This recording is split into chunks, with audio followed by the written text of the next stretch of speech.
Hello student, आज हम अपना नेक्स्ट टॉपिक करेंगे रेस्पिरेशन का। रेस्पिरेशन इन ह्यूमन बींग्स, यानी कि हम सांस कैसे लेते हैं, इसमें कौन सी प्रोसेस होती है। तो इससे पहले डिस्क्राइब करने से पहले मैं आपको ये डायग्राम शो कर रही हूँ। इसमें देखिए हमारे रेस्पिरेटरी सिस्टम जो होता है, जिससे हम सांस लेते हैं, उनमें कौन कौन से ऑर्गन जो है वो शामिल होते हैं। तो फर्स्ट जो है स्टार्टिंग हमारे नोस्ट्रिल्स से होती है। नोस्ट्रिल्स के अंदर जो हम सबसे पहले क्या करते हैं, ऑक्सीजन को इनटेक करते हैं। यहाँ पर हम ऑक्सीजन को अंदर लेते हैं नोस्ट्रिल्स के थ्रू। उसके बाद आगे जो है pharynx, then trachea, after trachea lungs, lungs के बाद है रिब्स केज। रिब्स केज के अंदर 2 लंग्स जो हैं वो प्रेजेंट होते हैं, जो हमारे चेस्ट कैविटी होती है, इसी के अंदर है हमारे लंग्स। इन्हीं लंग्स के अंदर एयर फिल होती है। होता क्या, सबसे पहले हम इस प्रोसेस को जानेंगे कि ये कौन सी प्रोसेस है। इस प्रोसेस को बोलेंगे केमिकल। ब्रीथिंग फिजिकल प्रोसेस थी और रेस्पिरेशन जो है वो केमिकल प्रोसेस है। तो आपको ये मालूम होना चाहिए कि ऐसा हमने क्यों बताया कि ब्रीथिंग जो है वो रेस्पिरेशन प्रोसेस है, और जो कि रेस्पिरेशन होती है वो केमिकल रिएक्शन होती है। ये फिजिकल और केमिकल वर्ड्स आप ऑलरेडी कर चुके हो। इस सॉरी बेटा, इसमें क्या होता है कि रेस्पिरेशन प्रोसेस में ग्लूकोज का ऑक्सीडेशन होकर नए प्रोडक्ट बन जाते हैं, और इन्हीं नए प्रोडक्ट बनने के कारण जो होते हैं उस रिएक्शन को हमने केमिकल रिएक्शन नाम दिया था। तो यहाँ भी हम देख रहे हैं कि जब भी हम रेस्पिरेशन करते हैं तो रेस्पिरेशन के थ्रू जो ऑक्सीजन गैस हमारे लंग्स के अंदर जाती है, उसके बाद डिफ्यूजन प्रोसेस से ये हमारे ब्लड के अंदर मिक्स हो जाती है, और ब्लड में मिक्स होकर ग्लूकोज का ऑक्सीडेशन कर देती है, और ग्लूकोज का ऑक्सीडेशन होने के बाद carbon dioxide water plus energy बनती है। तो यहाँ पर हमने आपको बताया था ये प्रोसेस हमारी केमिकल है। रेस्पिरेशन में सबसे पहले हमें क्या करना होता है कि हमारे नाक के द्वारा में ऑक्सीजन को अंदर लिया जाता है, फिर ये ऑक्सीजन आगे हमारी जिस प्रकार फूड पाइप होते हैं वैसे ही उसके साइड में रेस्पिरेटरी पाइप भी होती है, सांस की नली होती है, जिसे हम फेरिंग्स बोलते हैं। इस फेरिंग्स में क्या अंदर ऑक्सीजन जाएगी, आगे फिर क्या होता है, ये फेरिंग्स जो होता है वो ट्रैकिया रिंग शेप्ड में होता है, ट्रैकिया उसमें पहुंचती है। वहां जाने के बाद ये ट्रैकिया में आने के बाद इधर ये ट्रैकिया आगे जाके सब डिवाइड हो जाता है हमारे ब्रेंकियोहोल्स में, और ये ब्रेंकियोहोल्स आगे ब्रोंकाइज में जाते हैं। ये इधर जो बने हुए डायग्राम नेटवर्क सा जो है बना हुआ है, ये आगे ब्रेंकियोहोल्स में जाएंगी, और जो बैलून लाइक स्ट्रक्चर है इसकी आगे अगर खोल के हम देखेंगे तो ये गुब्बारे जैसी स्ट्रक्चर हो जाती है ब्रेंकियोहोल्स की, जिसे एल्वोली बोलते हैं। और वहाँ पर ये ऑक्सीजन फिल हो जाती है, तो एल्वोली जो होती है वो बैलून की तरफ फूल जाती हैं, और उसके बाद ये ऑक्सीजन गैस जो होती है डिफ्यूजन प्रोसेस से हमारे ब्लड के अंदर मिक्स हो जाती है। तो ये पूरी की पूरी प्रोसेस जो होती है वो ऑक्सीजन को फर्स्ट स्टेप में हमने अंदर लिया, वो वाली प्रोसेस हुई है। और सेकंड स्टेप में क्या करते हैं, इसी के अपोजिट चलते हैं। सबसे पहले फिर क्या होता है, जैसे ऑक्सीजन हमने अंदर ले ली तो तुरंत हम कार्बन डाइऑक्साइड को भी बाहर निकालते हैं। तो कार्बन डाइऑक्साइड को बाहर निकालने के लिए सबसे पहले एल्वोली में से आपके CO2 गैस आएगी, वहाँ से फिर ये हमारे ब्रेंकियोहोल्स में पहुँचेगी, ब्रेंकियोहोल्स से फिर ये ट्रैकिया में आएगी, ट्रैकिया से फेरिंग्स में होते हुए नोस्ट्रिल से ये बाहर निकल जाती है, यानी अपोजिट रिवर्स प्रोसेस हो जाती है। और इस प्रकार CO2 गैस जो होती है वो बॉडी से आउट हो जाती है। इसमें आपको एक the air around us various type of unwanted particles such as smoke, dust and pollens. When we inhale, the particles get trapped the air present in our nasal cavity. However, sometimes these particles may get past here in the nasal cavity. This may irritate the lining of the cavity. As a result, which we have sneeze expel these foreign particles from inhaled air and dust particles free clean air enter our body।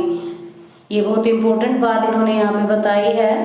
जो ये blue box हमारा दे रखा है बिल्कुल diagram के नीचे, इसमें बता रहे हैं कि जब हम रेस्पिरेशन करते हैं तब क्या होता है कि डस्ट पार्टिकल्स जो होते हैं वो हमारी बॉडी के अंदर एंटर कर जाते हैं, और उसके बाद उसमें एंटर करने के बाद बॉडी में कई प्रकार की डिजीज़ कर देते हैं। और उन डिजीज़ से हम किस प्रकार अपने आप को प्रोटेक्ट करें, तो हमें जब भी रेस्पिरेशन करते हैं तो कभी भी हमें अपने माउथ से नहीं करना चाहिए, नेजल से ही, नोज से ही सांस अंदर लेना चाहिए, क्योंकि नेजल कैविटी के अंदर जो होता है कि म्यूकस होता है, चिपचिपा पदार्थ, और डस्ट पार्टिकल को रोकने के लिए छोटे छोटे हेयर्स भी प्रेजेंट होते हैं हमारे नोज के अंदर, और वो डस्ट पार्टिकल वहीं पर अटक जाते हैं जो हमारे सांस के द्वारा अंदर नहीं जाते हैं।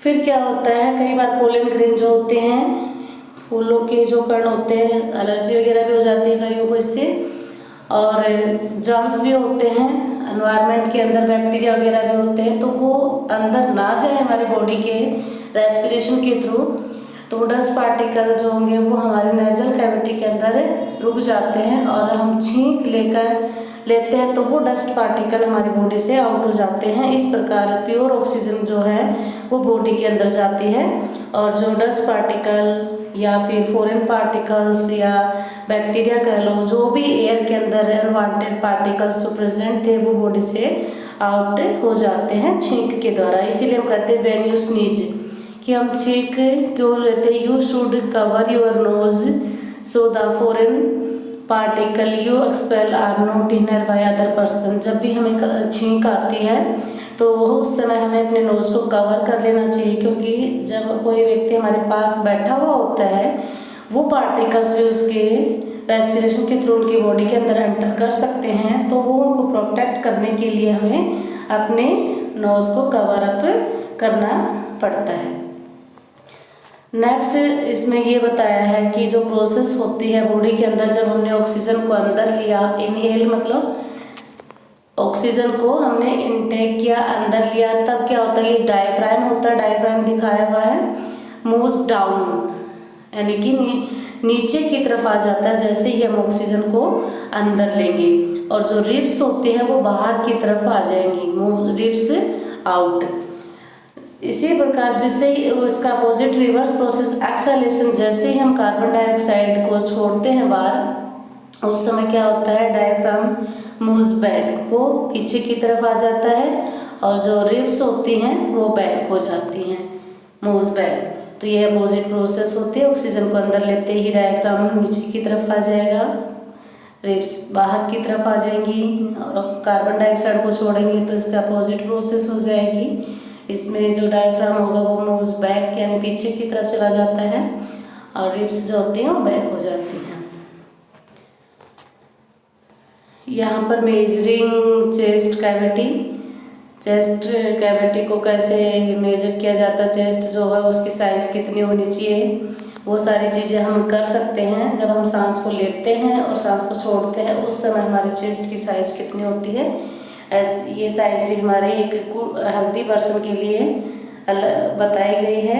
कभी भी अगर आप आगे देखोगे, आपका मतलब जो भी एंट्रेंस एग्ज़ाम देते हैं आर्मी वगैरह के लिए, तो आपकी चेस्ट साइज को भी मेजर किया जाता है।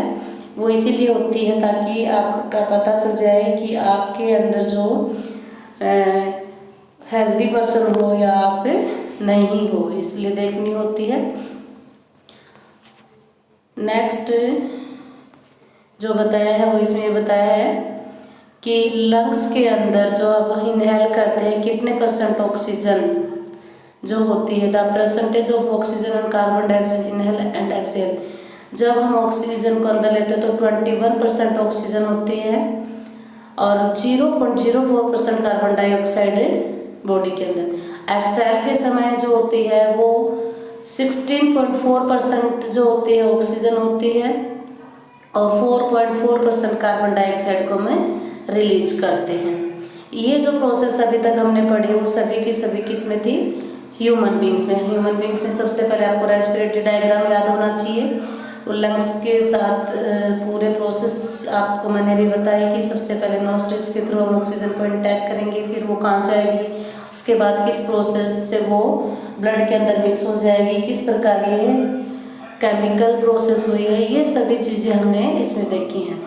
नेक्स्ट जो है ब्रीथिंग इन अदर एनिमल्स के अंदर, यानी कि और भी बहुत सारे एनिमल्स यहाँ पर होते हैं, उन सब में हम किस प्रकार से रेस्पिरेशन देखेंगे। देखो पहले कॉकरोच का दिखा रखा है।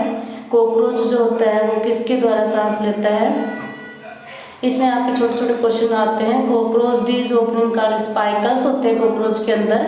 Insect are network of air tube trachea for gas exchange, गैसों को एक्सचेंज करने के लिए, ऑक्सीजन को लेना, कार्बन डाइऑक्साइड को बाहर निकालने के लिए इनके अंदर ट्यूब्स लाइक स्ट्रक्चर्स होते हैं जिन्हें ट्रैकीज बोलते हैं।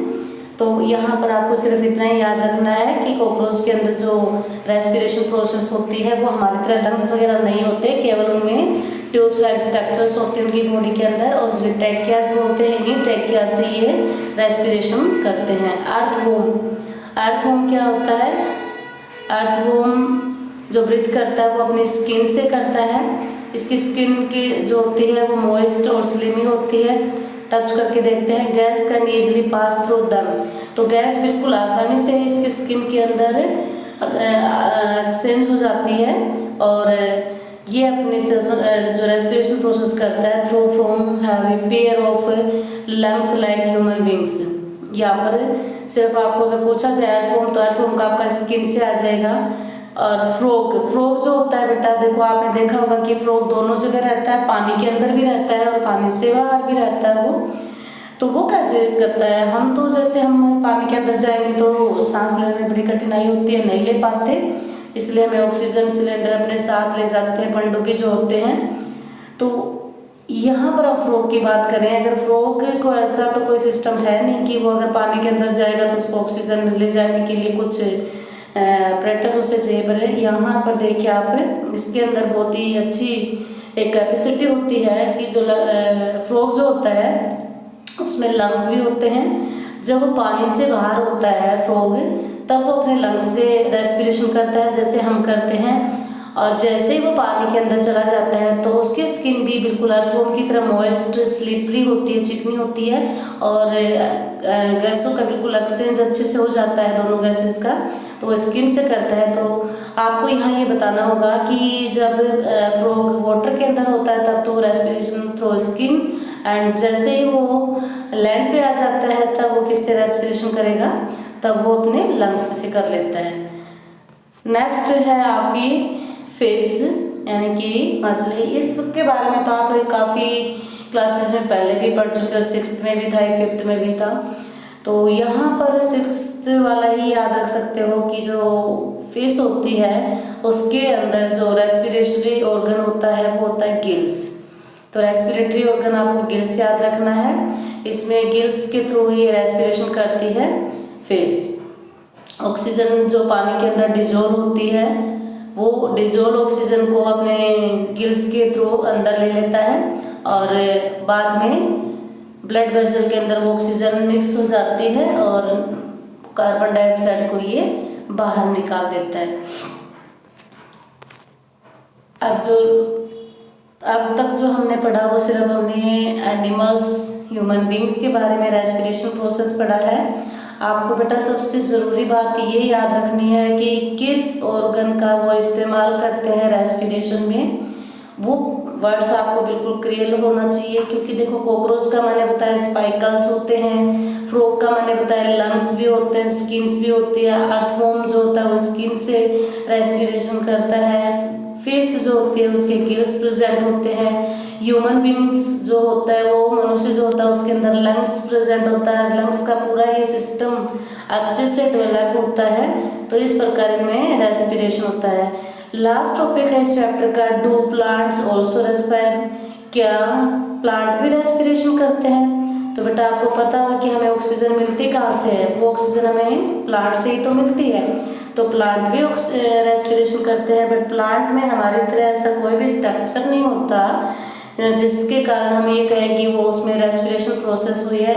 प्लांट्स के अंदर फोटोसिंथेसिस प्रोसेस होती है, और उसी फोटोसिंथेसिस प्रोसेस के अंदर वो कार्बन डाइऑक्साइड गैस जो होती है वो जो हम एनवायरनमेंट में छोड़ते हैं उसे तो वो क्या करते हैं फोटोसिंथेसिस प्रोसेस में